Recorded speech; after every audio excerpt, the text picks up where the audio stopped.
दोस्तों ये मेरी कहानी नहीं है, ये मेरी हकीकत है और मैं चाहता हूँ कि बस आप लोग इसे 2 मिनट सुनें। दोस्तों जब मैं 6th क्लास में था ना, तब मैं बड़ा बदमाश था। तब मैं कभी अपने माँ बाप की सुनता ही नहीं था और सुबह होते ही मेरे माँ बाप काम पर चले जाया करते थे और जाते जाते मेरी माँ मुझसे कहा करती थी कि ये ले बेटा 2 रुपये और नहा धोकर स्कूल चले जाना, अगर नहीं गया तो मैं आकर तुझे बहुत मारूंगी। पर दोस्तों हकीकत ये थी कि मेरी माँ कभी मुझसे मारा ही नहीं करती थी और मैं कभी स्कूल नहीं जाया करता था और पूरा दिन अपने दोस्तों के साथ नदी नाले में मछली पकड़ता था।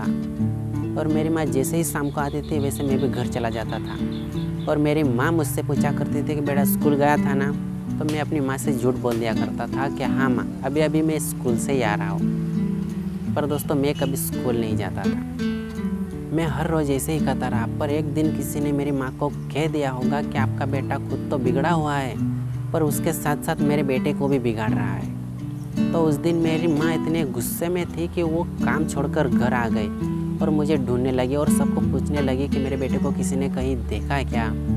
तो किसी ने कह दिया होगा कि वो आपका बेटा वो सामने वाली नदी में मछली पकड़ रहा है। तो मेरी माँ वहाँ आ गई और वहाँ से मेरा हाथ पकड़कर मारते हुए घर तक लेकर आई और बाहर मारा तो मारा, घर का दरवाज़ा बंद करके भी मुझे बहुत मारा।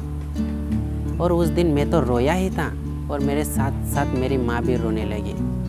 फिर मैंने उस दिन डिसाइड किया कि मैं बहुत पढ़ूंगा। तो मैं 6th क्लास से लेकर 12th क्लास तक पढ़ाई की पर मैं कभी फेल नहीं हुआ।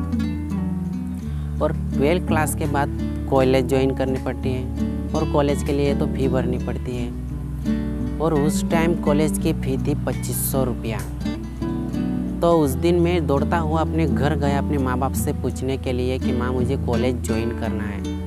पर उस दिन मेरी माँ मेरे पापा से कह रही थी कि जी सुनते हो, वो पड़ोस वाले रिंकू के पापा है ना, वो अपने बेटे को बड़ी कॉलेज में दाखिला दिला रहा है और सुना है कि कॉलेज की फ़ी 2500 रुपया है और हमारे घर में तो खाने के लिए पैसे नहीं है, तो कॉलेज की फ़ी कहाँ से भरेंगे।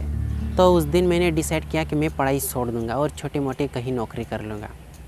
तो मैं दौड़ता हुआ घर गया और मैं अपनी माँ से कहने लगा कि माँ मुझे जॉब लग गई है और वो भी बड़ौदा में। तो मेरी माँ खुश हो गई। पर दोस्तों हकीकत ये थी कि मैं बड़ौदा में सिक्योरिटी की नौकरी कर रहा था।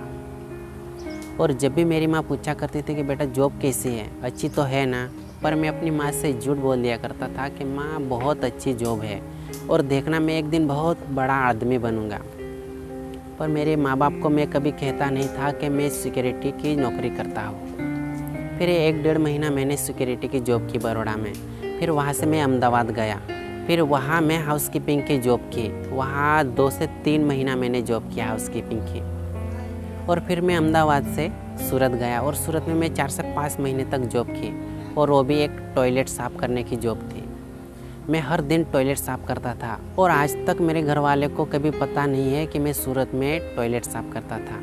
और फिर मैं वहाँ भी छोड़कर घर आ गया और आज मैं अपने गांव में एक बियर बार में वेटर की नौकरी करता हूँ। और आप सभी को पता ही होगा कि वेटर की जॉब क्या होती है और एक वेटर का काम क्या होता है। और एक वेटर का काम झाड़ू लगाना, पोछा लगाना, ऑर्डर लेना, ये लगाना, प्लेट साफ करना, ये सब वेटर का काम होता है दोस्तों। पर दोस्तों मैं कभी काम करने में शर्म नहीं रखता क्योंकि काम काम होता है। मैं वीडियो भी बनाता हूँ और एक वेटर की जॉब भी करता हूँ। तो दोस्तों ये थी मेरी कहानी और मुझे अब भी विश्वास है कि मैं एक दिन अपनी माँ को 4 व्हील में बिठाकर घुमाऊंगा, ये मेरा विश्वास है।